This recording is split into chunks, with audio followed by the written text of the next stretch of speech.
Okay, so this QR code here will take you to the PowerPoint later. It's also the same one on the cards, and also the recordings and stuff like that, and other things we'll have that I'll be posting kind of for this conference. So just a reminder there. But let me start with kind of the elephant in the room in the sense of the title. Love, Sex, Dating, and Marriage is kind of in the wrong order, if you haven't noticed.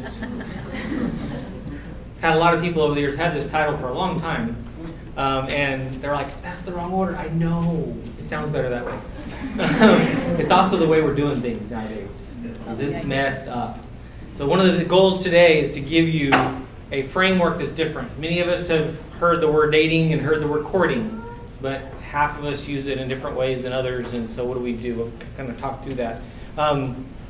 This website here, you can actually, I have a 7-hour version of this course we're going to cram into this next hour, where I really talk through a biblical worldview and a picture of marriage and dating to do this well. Because I really do believe, my heart's passion is that you marry well, that you actually find someone that's your partner, your best friend for life, and that you want to do life with. And this isn't something you want to come into with collateral damage galore. And so how to do that. So teens, I'm really going to be talking to you, by the way. So those in the room that are teens, you're my audience. The rest are just here because they, I guess, felt they had to, whatever. So I'm going to be talking to you mostly. Because to me, again, this is such a passionate, important thing. Even the let's talk about sex part. Sex is the draw in some sense, but it's not the most important piece of this puzzle. And when it comes to marriage, I have a class even that I have called icing on the cakes. The sexual part should be a really good part of the us. It's not the most important part. But when I see a client, see a couple that's struggling, and they're struggling in their sex life, it's because it's the most important part in that moment. It becomes a deal breaker, which is heartbreaking that we let something so small in some sense, but so precious, hurt us, harm us. When you do this, by the way, when you do this whole marriage thing, this is what happens. It's pretty awesome. Best day of my life. Still can't believe it. We're at 19 years, so it means we're just barely getting started. Incredible what happens. But when this happens, then this happens. They start coming. Like, it's awesome. And I didn't think we could have kids because of health issues I've had, and it's been amazing to see these 3 experiments, is what I call them, grow up and realize that they have free will, and I don't like that. I just don't. It's like I remind them, you don't have, I hate that you have free will. You make your own decisions. Every one of you teens are going to make your own decisions. And you're going to make decisions that are going to have impact on your life forever. So the picture for today is this one. We're going to talk about this bridge. Wow. And I picked this weird looking bridge because I was like, this is kind of what dating's like. It's a roller coaster type thing. But we're going to go from connecting and friendship. And what's the goal? Is to take someone across that bridge to covenanting marriage. That's the goal, I hope. Otherwise, you're in the wrong place. And how many people do we want to go across that bridge? And I hope it's just one. And there's some steps in between that we're going to talk about. We use, again, this word dating and courtship. Many of us want this. We want the castle. We want the brass ring of kind of relationships. We want the love story. And what's crazy is, I know for my wife and I, we met, and I was in the hospital 3 times in our 10 months of dating. It was not some amazing story in that sense. We met online, which is kind of fun. She doesn't like that part, me sharing that part. But equallyyoked.com, that works. But then we got married, and 11 months of marriage, I ended up in the hospital, and doctors said I wasn't going to make it. It's not what you signed up for. Some of you have been through that. Parents, you've been through stuff where it's like, this isn't what I signed up for. Exactly, welcome to marriage. It's not. So we need to be careful about what Hollywood sells us, and oh my gosh, love songs are terrifying. That's all I used to listen to. So I realized how messed up they are. So I want to start with this end piece, this covenanting marriage. What does that look like? When you think of the beauty and purpose of marriage, we need to go to Scripture. What does the Bible say about marriage? Give honor to marriage and remain faithful to one another in marriage. God will surely judge people who are immoral and those who commit adultery. There's a standard and a definition of what marriage should be like and what we should come into it with. And that should guide us sexually, it should guide us relationally, it should put in boundaries. We could spend a lot of time right there, and we will come back to that. The man who finds a wife finds a treasure. He receives favor from the Lord. There's something beautiful about that. I honestly don't believe I'd be alive today if I had not married her, my wife. I'm pointing that way because that's where she's sitting. But because of the stuff we've been through, health issues and other things, it's been incredible to have someone so steadfast in my life. It's better to live alone in the corner of an attic. Attic. I said attic. Anyway, than with a quarrelsome wife and a lovely home. How many, actually the phrase I use is how many didn't marry very well? So don't raise your hands. Just kidding. You don't want to be someone who doesn't marry well. Like I found out later, I remember I had this one uncle, and he was holding this bottle of what looked like urine to me, but found out it was alcohol, and telling my dad, don't you ever trust that woman of yours. And he died an alcoholic, no one went to his funeral. His wife died an alcoholic, kids were running from the law, they stole their kids from foster care. Just this horrible, I found out after his death he was a clinical psychologist. And he married this very, very, very, very hurt woman that destroyed him in his whole life. And it's like, who we marry actually matters. A worthy wife is a crown for her husband, but a disgraceful woman is like cancer in his bones. So true. Don't team up with those who are unbelievers. Don't be unequally yoked. How can righteousness be a partner with wickedness? How can light live with darkness? This is a critical. The Bible is telling us what to do and what not to do, which is kind of important to maybe listen to. For husbands, this means love your wives just as Christ loved the church and gave up his life for her. That's our calling, men, which we should shake in our boots. The gravity and the weight of that. Haven't you read the scriptures? Jesus replied.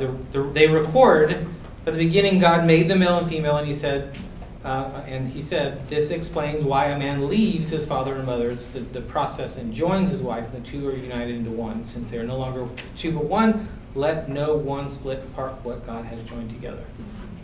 Design is beautiful. It's covenanting. It's coming together. It's not a contract. It's not just kind of, we'll do this until something better comes along, or if things get rough, then we'll reevaluate. And I hear this from a lot of Christians. We gave it a good shot. It was a good run, 10, 20 years, or 2 or 3. No, it's till death do us part. It's this. That's just the beginning. And the thing is what I see is people preparing for this more than for what's next. And what's next is what you need to be preparing for. You need to take a Dave Ramsey money class. We did 2 or 3 times. It took us a while for it to take, and still hasn't fully taken. It's hard. And you need to actually understand about sexuality and understand about that piece of the puzzle.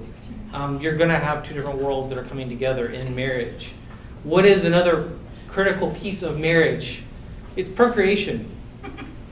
Just FYI. Babies were meant to come into this world in the context of a mom and dad in a covenant relationship, not outside of that. If we actually got this in order right, we wouldn't be talking about, and we have been, pleasure, pleasure, pleasure. Sex is about pleasure, pleasure. So we put it in our teen years, and it's normal, because procreation is almost an accident. It's fixable, which is heartbreaking, because it's not God's design at all. It's meant to be for procreation. For pleasure, yes. It's actually meant to be a beautiful thing and a great thing. For protection, the sexual relationship, the covenant of marriage protects us from ourselves, actually. And committing and honoring that commitment. It's partnership, it's companionship.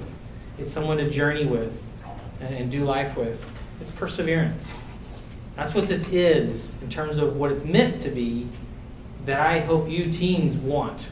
I want you to paint a picture. And the longer class that I do on this, I really help you paint that picture of, I want that so bad, I choose to not do certain things today. I choose to have boundaries today. So this connecting stage, this is all of our friendships, all of our relationships. Guys, girls, doesn't matter who, everyone we know. And there's going to be a few of these people that are going to walk into that, or take that step onto that bridge to go across towards marriage. And we'll talk about that in a second. But this first piece here, connecting. What is this? We need to figure out, who am I? The first step for you is figure out who you are, what you will and won't do, what you want, what's your goal. If we're not careful, it's purely hormonal. That's it. That's the only thing driving this question. And this word attraction, it's purely attraction. Whoever I think is attractive in the moment, whether it's a guy or a girl or both or neither, and we then define that in asexual, or I'm gay or bi, or heterosexual. It's so interesting and sad because we've almost taken it down to the lowest level possible that breaks God's heart. Now I want to give you a tool, one that I actually used that really helped me. And it's interesting to think some of you will not like it maybe, but I actually really like this. This book came out by Neil Clark Warren years ago called 2 Dates or Less. Hated that title. Like, how in the world can you know if someone's worth pursuing in 2 dates or less? Later he re-released it as Date or Soulmate, and I was like, I don't like the word soulmate, so I still don't like your title. But I like this book. And I'm going to give you the summary of and kind of what I did with it. And when I started teaching, ironically, before I met my wife, I was using this. I was applying this and talking about it and applying it. So it starts off with this. This is a list of the 25 most popular must-haves.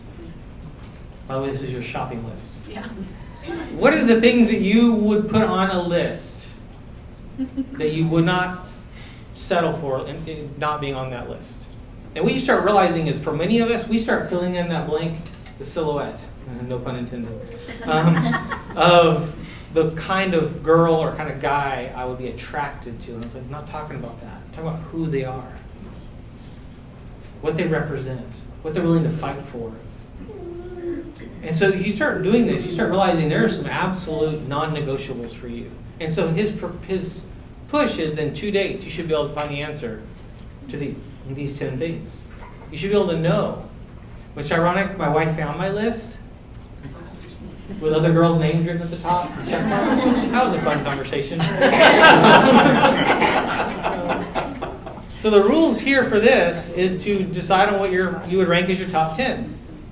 And they must be absolutes. Like, one of the ones that I had on my list, top 10, was actually that she had to like motorcycles. And then I realized that's not actually a deal breaker. And I had to realize that I need to take that off the list. And I still married someone who at least lets me ride one, but as long as I have life insurance. This becomes your shopping list of what you will not settle less for.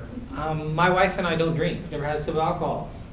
That wasn't even on my list, but I realized how important that was to me. Because as a counselor, I've seen so much devastation over that one thing. Is it evil? No. Just like money's not evil. What we do with it matters. I know I'm an awesome addict. I don't do things halfway. Like, if you Monsters, the Monster drinks, the lemonade tea ones, I get them by the caseload from Amazon every month. I would be an amazing alcoholic. I don't do things halfway. That scares me. To where I've never had a sip of alcohol to this day, except NyQuil. That's terrible. Anyway. What about the other side of this? Top 20 or top 10 of the 25 or any others can't stand. What are those absolute no way? And when you start thinking through this, by the way, teens, if you're dating someone or interested in someone, you can't do this list. Because you're going to only make it fit them. You have to be completely unattached and single and be okay to really, truly, how do I know what I will not settle less for? And I remember these different periods of my life where I would reevaluate that list and realize, no, I was putting some person in this, and I need to know that's not really true. And what am I looking for a best friend, a partner, a life journeyer, not just someone that you sleep with or someone you almost even tolerate. Because what's sad to me is the couples I see many times, they just tolerate each other. They just put up with each other, and it's like, that's not it. Now, here are some really important lists here. 7 things that are really important to be at least similar on, according to Neil Clark Warren. Spiritual harmony. Your faith and where that lies is critical. Your desire for verbal intimacy and ability to be intimate. Really important in terms of that level of that. And what does that look like? And when there's a mismatch here, there tends to be more stress. Is it doable? Absolutely. It's just going to be a lot more difficult. It's just like 2 people marrying from 2 very different cultures, like countries. That's harder. Doesn't mean it's not doable. It's just going to take a lot more work. Level of energy, level of ambition, expectations about roles, interests, personal habits. These become areas that when you think about it, you start realizing, I haven't really thought about it, but there are some pretty major preferences and or absolute deal breakers that are important to me. So this is again, for you guys, teens especially, for you to think through, what would I not settle thus for? And I would put this as such a high standard that then in evaluating, I don't, you're a no. I don't care what I feel towards you. Like, and this is interesting. If you found out that this guy or girl you liked was married, a deal breaker. You should have a boundary there. But it's amazing how I've heard this from even some Corbin students at one point years ago. They were like, yeah, this girl's dating some married guy. I'm like, but she likes him. And shows their ethics, shows their morals, actually shows a lot about their story and probably past trauma and so many other areas that God help. And so I've had conversations with a friend. How do you help point them to the cross? It doesn't mean they'll go. It's also not your job. That's Christ to do his work. How do you discern good character? How do you help someone or help know where a person's at? I'm going to give you some kind of ways to evaluate this further. Behavior in stressful conditions, reputation with others, so talking to others, and then obedient to authority. This is men and women. This is not her. This is can they listen to their boss? Are they respectful? Talk to their friends. I remember one of the times Kelly and I were dating, we sat down with a couple and we actually asked the question about, we're kind of considering about marriage, and their response mattered to her more than anyone else. And when they erupted excited, I guess she was, okay, I guess I will. And it matters. If you're hearing rumors, and in a day and age where we can look online and look people up, that's important actually. My dad does it all the time with hiring people. It's like we use these resources for a reason. So how do you know when it's time or a good age or a good time to begin crossing that bridge? And the truth is there's no magical age. It's an attitude or an attribute of the heart. Now what I tell my kids is it's junior or senior year of college. And they laugh. And we had issues with our oldest. Lots of issues with our oldest. He's 16. He likes to rescue people like his dad, so that's not a good characteristic necessarily. But I say junior, senior of college. Why? Because the culture is pressuring 13, 14, 15, and you're not okay if you're not dating someone. Do you want to date someone or do you want to marry? Do you want to just play or do you want to actually have the brass ring, have the great relationship without all this baggage? You're going to have to decide. 16, 17, 18, my personal belief is the day you start dating, you're now dealing with either a wedding or a baby within 2 years or less. So 16, okay, if you're getting married at 18, that's great. And some of our kids might. If you meet someone that this is the one, that's a different trajectory than, hey, when we're in college. I have a colleague at Corbin, she'll run down the hall sometimes just in fake tears, but mourning the loss of another girl. Because she's a biology teacher and she's like, oh, another one met some guy and no longer going to be a doctor. And it's so funny. She's mourning. It's like, and it's interesting because many that don't go on to become a doctor there, it's because they met someone, guy and girl actually, ironically, mostly the girls. And so some of the trajectory of where you want to go might be changed by who you meet and when you meet them, whether it's high school or it's college or beyond or as an adult. So this matters. And yes, some of our kids are more mature at a younger age. By the way, their prefrontal cortex isn't. Brain development, maybe it's 25. When you are willing to stay single rather than compromise your convictions. If you're just wanting someone, you've probably met or been around people that have always had a boyfriend or girlfriend. Yeah, they need to be single for a while. No. You need to. And others, and maybe moms and dads can even attest to this, went from living at mom and dad's house to straight to married. And that's a struggle sometimes. Does everyone need to have that single time? No. But we need to be careful with that prescription, just like no one has to go to college or no one has to do this, that, or the other. But biblically, we need to go back to Scripture. What does it say we need to do? So this middle stage is where I want to kind of spend some time now. Coupling. That's what this middle stage is called. Coupling. We're going to go from connecting, lots of people, guys and girls, to this, I'm going to start pairing up, heading towards marriage. Now what I see couples all the time who have no intention to head towards marriage. Dating 2, 3, 4 years, and it's like, goodness gracious. And the longer you're dating, by the way, you're also probably being physically active, sexually active.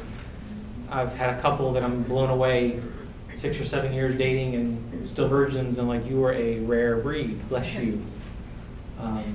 That's why this is not a long journey. We meet someone and we date for a long time and then we engage for a long time. This is actually, when I'm ready, can be a rather short. My wife and I actually were late 20s, 10 months from the day we met her till our wedding. It was a shorter, she owned her own house. We were in different life stages too. It's different when you're in high school or in college even. Crazy kids. Think about this journey across this bridge. Think about the idea of a backpack. Those backpacks were kind of heavy. Man, after a few days carrying those backpacks, they were really heavy. And then this really stressed my wife out. I think she says he's a little close. I don't know. I'm the dad. If he follows, he'll learn.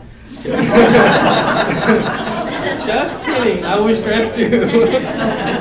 That's a little bit of a fast water. But this is what happens for many of us in marriage. We're going across this. This is what we're walking into marriage with. Many of us are walking into marriage with a load of trauma, a load of hurt. That's what I wanted to help you prevent. Some of it you can't. You've had things happen to you when you were a kid. That's a whole different story. There's things that happen to us. I want to help prevent some of the stuff that's actually your choices you're going to make or could make that actually could change your life. Because this stage here, you're going through these 3 stages. So under coupling, considering, confirming, committing. And you'll recognize, and I like these because first of all, it's like a good sermon. They're all C's. So really good. But it's different than this dating courtship words, and I'll get to that in a second. This process here, let's look at the first one, considering. This is still a connecting friendship.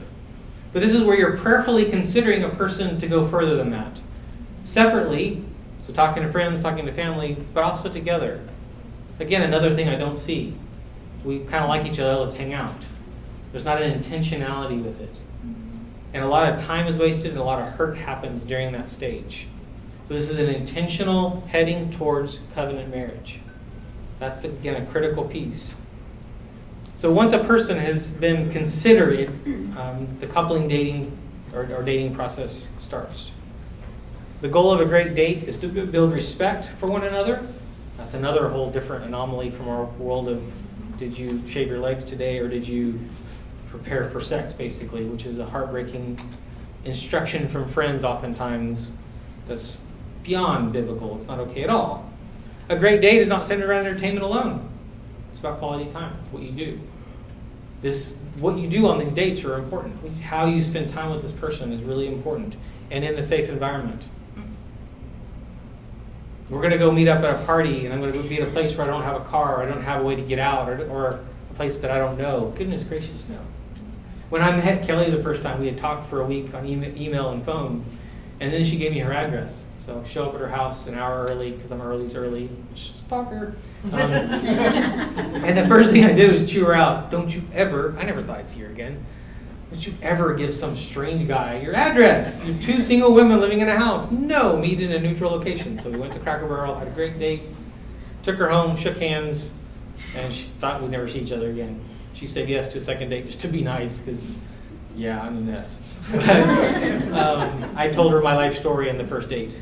I'm dying. I have health issues. I was walking with a cane. I have a mess. Marry me. Just kidding. I've got tons of debt. Yay. Let me show you this. So many of us use this vocabulary, dating, courtship. And I want to give you kind of a way to think about these, and then we're going to move back to this other model, which I like. Dating is observation. And courtship is depth. It's meant to go deeper. Some of us have a model even of you don't do this alone. You go with people. There's different versions of what courtship could look like. Dating is no strings attached, but courtship is vulnerability. Dating is actually where you're on this, this time together, quality time, but you're not getting into these deep, deep conversations yet. Well, what I see is a lot of people, I just met you and we're courting tomorrow.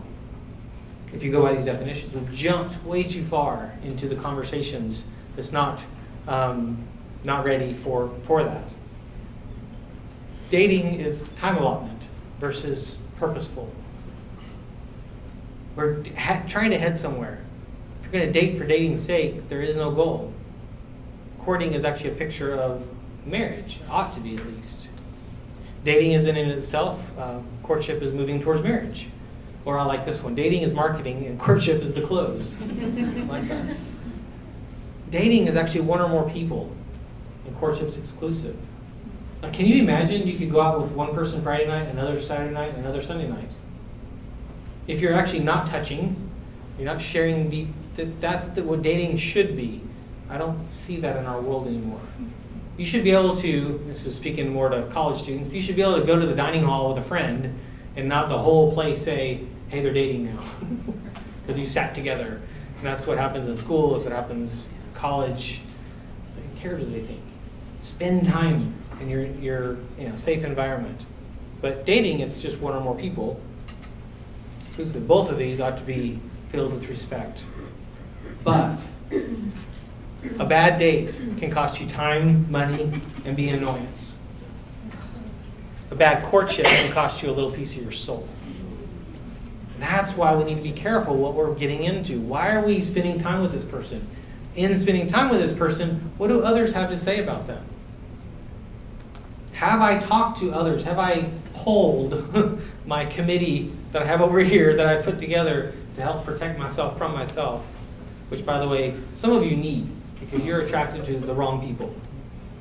Like some of you ladies, you're attracted to the kind of guy that no one would want you to bring home. Guys, you're attracted to the wrong kind of girl. And usually it's because of hurt, trauma, or things that have happened to us.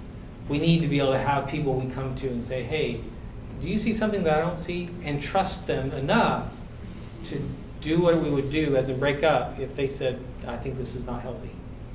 The problem is you and I think we should just have this all together. We should know. I'm in charge of my life. Yeah, good luck with that. I'm thankful, even in marriage, how much you then together navigate through decisions as a team. You need that now as a single person. I believe that we would have better marriages if we did single life better. If it wasn't all this hooking up and all this shacking up and all the other kind of stuff that we end up doing and oversharing and overly involved. But you need good male friendships and female friendships, both, all of you. Which, by the way, this may be scary. Look at your moms and dads. Some of them need that too. Dads are the worst who don't have male friendships. Men, you need that. Something, somewhere. 3 questions to ask at this stage. Do you have a regular quiet time? What's your relationship with God? Are you involved in a Christian church, a Bible-believing church? And then do you desire to pursue the same type of spiritual life and ministry? Now, this is obviously for a believer. If you're not a believer, then do whatever you want to do. But speaking to Christians, this is really, really, really, really important. What is their relationship with God? What is their relationship with the church? What is their desire? If they want to go on a mission field and you want to build a business here in America, you've got a problem. If you're someone that is at the church every single time the doors are open and this person's kind of this hit or miss, you're going to have some major contention when it comes to what should we do? How should we do life together? And then, so this is that coupling stage, considering. We're just now still considering. Now we're going to move into this confirming stage. If someone passes those tests, if you will, they move into this confirming. This is the engaged to be engaged. We're talking marriage. This is where I consider pre-engagement counseling. Premarital counseling is a great idea. It works a lot better pre-engagement, by the way. Because once you put that ring on it, there's only one thing I'm focused on. That big party. I call it debt day. Sorry to burst the bubble of it. No, I want to be so sure that you're the person I want to spend the rest of my life with. That I really strongly endorse that doing pre-engagement counseling at this point. This is also a stage, this confirming stage, where you're going to do something really difficult. Something that's very much debated and we probably, if we were to talk about it, would not all agree. This is the airing of your dirty laundry. What does that mean? This is where you start telling people about your past. This person about your past, not people, sorry, person. How many people do you want to cross that bridge where you've had to tell them your story? Hopefully it's one. At this point of this journey, you're basically telling them the people you've been physically involved with, the mistakes you've made, things that you've done, other areas of your life that maybe you got caught in this or you never told anyone this. This is a scary part of this journey. Why? I don't want anyone to walk into my wife's life and tell her something I haven't already told her. 5, 10, 20, 30, doesn't matter how long. Now, details, no. Highlights, yes. Like newspaper article titles. You've shared that. And there's going to need to be questions, and this is an area, a critical area. If they can't forgive you for you sharing with them about what you've done with or to another, they will not forgive you when you hurt them. Period. If they are unforgiving of your past, run. Because they're not going to forgive you when you hurt them. Not if, when you hurt them. This is a really critical step that could be here in this confirming or considering stage. We're here on the edge. Not, okay, we're engaged, and now we're talking. I had this one couple where they were 2 weeks before the wedding. And we're doing a last session in Premarital, and for some reason I asked a question. I said, so you're a virgin, right? To the guy. And he goes, well, no. They've been dating 3 years. When they started dating, he lied to her because by omission. She asked, he lied because they're not really that committed yet, and then he just never fixed the lie. And now they're weeks away, and all of a sudden she just dies in front of me. So I looked at him and said, get out, I'll deal with you later. And I got up close to her and I was like, okay, you have a decision to make. You hate him right now. You want to hurt him right now. Yes, me too. Let's do it together. Just kidding. I want you in 2 weeks to walk down that aisle so sure that he's the man that you want to spend the rest of your life with, without a shadow of a doubt, and not be wishy-washy. And if you walk down that aisle wishy-washy, you're going to doubt yourself the rest of your life. And I watched her calm and go, I choose him. I want to hurt him right now? Choose him. And that decision was made. It was so critical to then pivot to choosing him, being a forgiving person. Which also shows us we can forgive pretty quick if we choose to. The emotions catch up later. We want to do it the other way around. We want our emotions to be in line, then we'll forgive. Yeah, good luck with that. Not going to work that way. So, this is a critical stage. One that doesn't get talked about enough, I don't believe. Which, by the way, for some of us, would be nice to not have anything to share. Wouldn't that be great?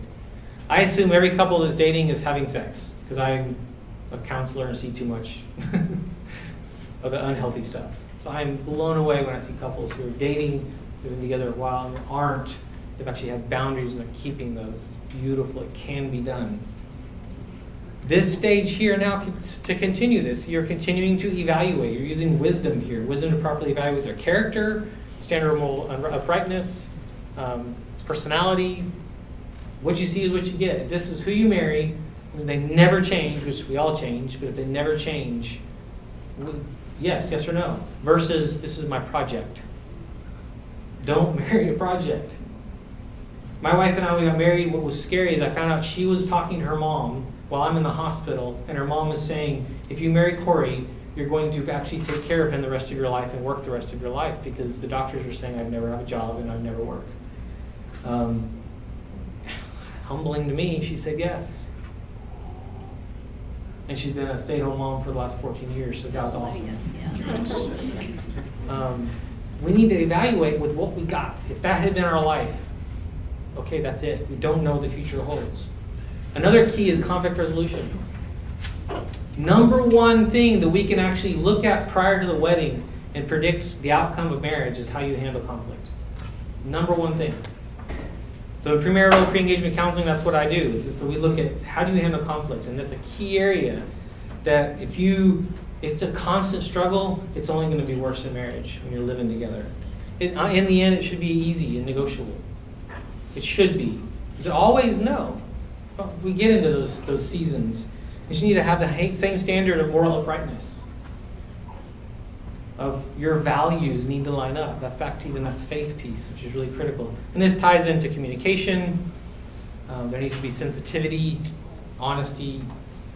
This is, again, who we are, the ability to communicate, speaking up and telling them how you feel. But here's a really, really critical one about the communication. This stage, always give her an out. And yes, guys, I'm talking to you.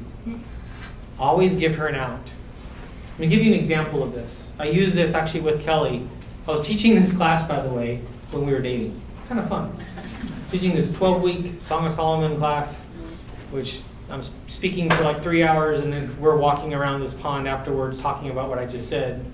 And so then I actually use this. In the book of Romance, Tommy Nelson, he states that I strongly encourage every young man who is in a dating relationship to say to a young woman after 4 or 5 dates this. It says, I don't know if you're the person God has for me to marry, but I want you to know that you're the type of woman I would enjoy spending my life with. I like being with you, and I'm open to seeing if this relationship goes somewhere. If you want to back out of our dating relationship right now, then that's all right. You owe me nothing but honesty.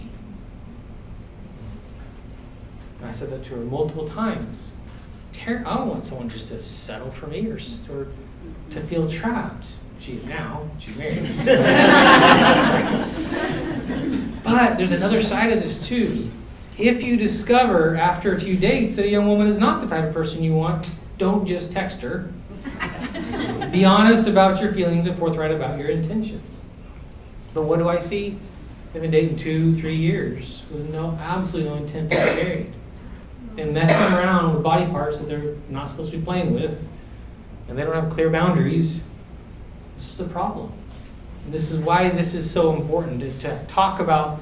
By the way, this conversation, so parents, this conversation starts when they're single digits. You're planting the seeds of what even dating looks like before 10, because then they know it all.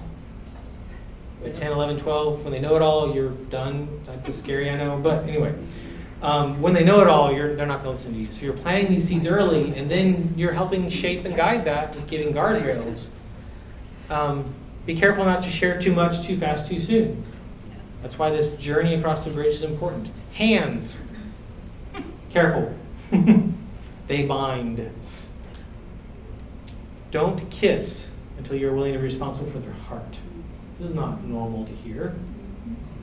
I don't understand why kissing seems to be something we can do with everybody, dating-wise, but a prostitute will say, I'll do everything but that. Yeah. Kissing is bonding. So think about that. Maybe there's some of the stuff making out isn't a great idea. We're going to rev the engine up and get everything all sexually excited and go, see ya, good night. No. It's meant to lead to the next step and the next step and the next step. So careful with these boundaries. They start now dating so that actually then in marriage, what are my boundaries going to be in marriage?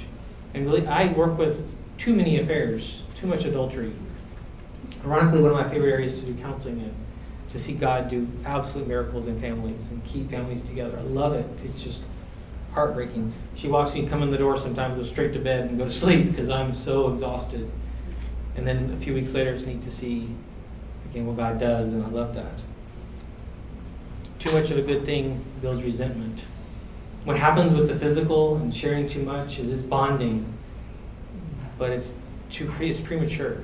Be careful with that. You're building towards a wedding that's still just the beginning. Because there should be an excitement regarding the future. There should be. If I have a picture of what the future is going to be, I get excited about the marriage I'm going to have, the relationship I'm going to have, the adventures we're going to have together. We didn't have a lot of excitement about the future. It was kind of, I don't know what the even word is. It was scary because our doctors were not telling us good things. But it was wild to kind of go, well, we're linking arms together. We're doing whatever is next together. And then to see what did come was incredible. Why? Now we get to the committing stage here. This is a short engagement. Not 2-3 years, sometimes not 6 or 8 months. Short engagement. Get the bridal magazines and look at the list of all you have to do for the wedding, and you can cut that down to a quarter or less of what they say, because it's all marketing.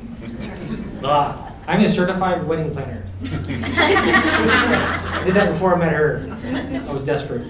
What I learned is this whole industry is whacked. No.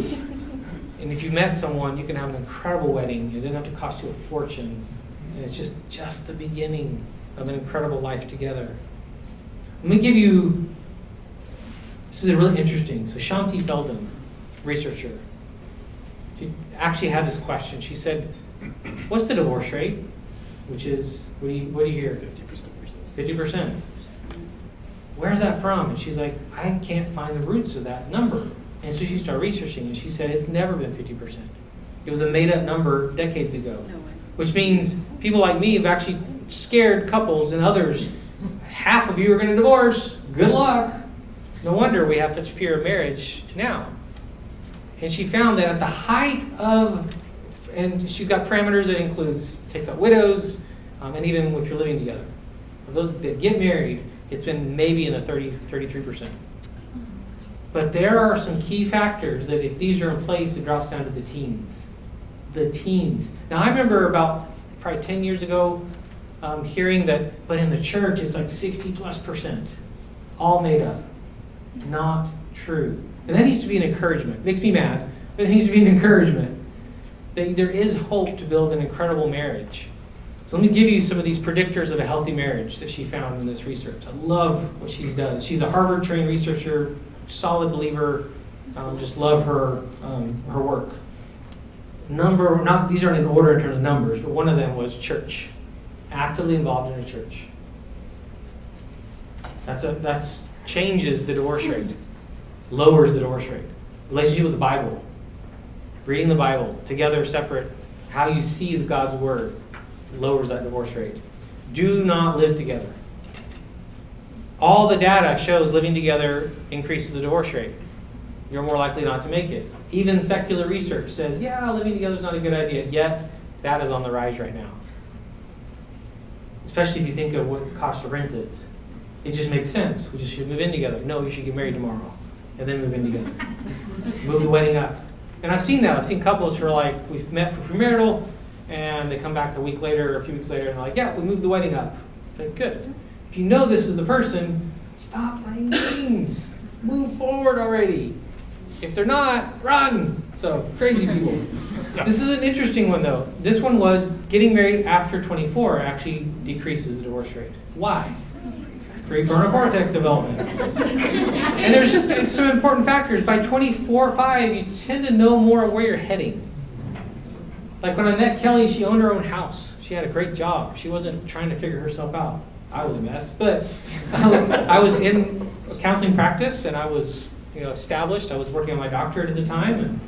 But we were at a different stage than high school or even college, where you're trying to figure that out. So the divorce rate increases if you get married before the age of 24. But there's another interesting piece and some other research that has shown that getting married after 24, you also walk in with a lot more baggage. Mm-hmm. So you have to be careful with some of this. This isn't you have to wait till after 24. If you meet someone that this is the person, and you're in high school, again, a wedding needs to happen in shorter years than longer. Not now you have to wait till after grad school. And I see this with families. I've had couples come in my living room and make that call, where he's going to call the dad, but not to ask for her hand in marriage, but to tell him. And it has gone every which way possible wrong. And it's usually because it's a very unhealthy dad, or a very unbiblical or ungodly dad, but he's still wanting to follow that. And it's so hard. It's messy. And at the weddings, too. Another factor is first marriage. Ironically, by the way, she also found second marriages aren't quite as 70% of divorce rate actually it's 30s, 40%. Second marriages can make it too.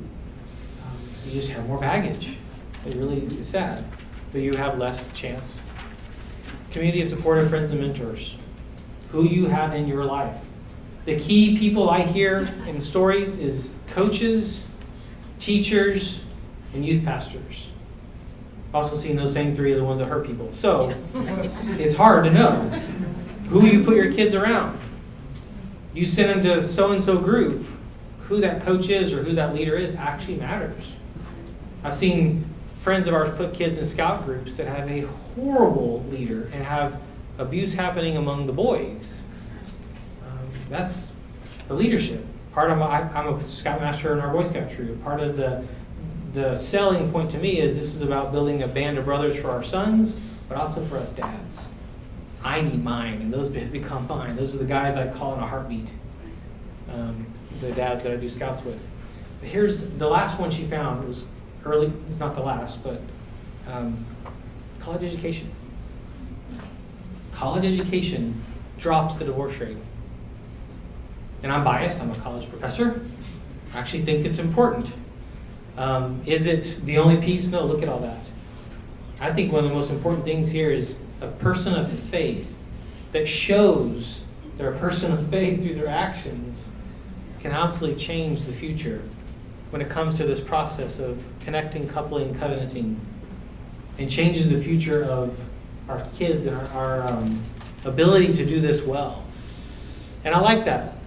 I go from connecting, I have friends, to pairing up, and I don't want a lot of people crossing this bridge, to a covenant marriage, which is actually meant to be one person for life. There shouldn't be a second chance. Praise God for grace. But it's not meant to be. What I tell my college students all the time is be careful you don't have a divorce card in your back pocket, kind of like the red and yellow card in soccer. And then when things get tough, you're like, oh man, I got to stick it out. And you're going to stick it out. But if you have that card, you will play it. There will be something you'll go through that will be hard, that you'll want to play on out. I remember the day I was sick. I was 110, 115 pounds, stuck in bed. We had an old house built in 1893. We were restoring 2 toddlers, and she has our 3rd baby. And no showers. I hadn't finished a shower yet. So just a clawfoot tub. I tried so hard. And she had a crisis moment. So she's in the laundry room, she's doing something, and she's like, you know what, if I left Corey, no one would fault me. And then her next thought was, that's stupid, then I do it all alone. And she was done with it. The problem is she comes around the corner and tells me this. Her husband's stuck in bed. And I'm mortified. It's like, oh my gosh, my wife. Because I felt like an absolute loser because I could not do anything. I had memories of my kids trying to pull me off the couch to play and then crying and me crying and I can't. And that's the beginning. That's part of why it's been amazing to go backpacking and go do the things, snow skiing and snowboarding and things I never thought I could do. Because we've actually created a different life than we thought we had kind of in the beginning. And there's been stages. So connect us. The couples that I work with who've gone through affairs and come out to the other side tend to have really strong marriages, beautiful marriages that I actually envy. I'm not going to go that route. And then one day I realized we've been that route. Trauma, hard times, creates a bond. And that's actually what's scary and sad. Some of you parents, you've been through that. You know what it's like. Teens, preteens, in some sense, I don't wish it on you, but that's what's going to have to happen.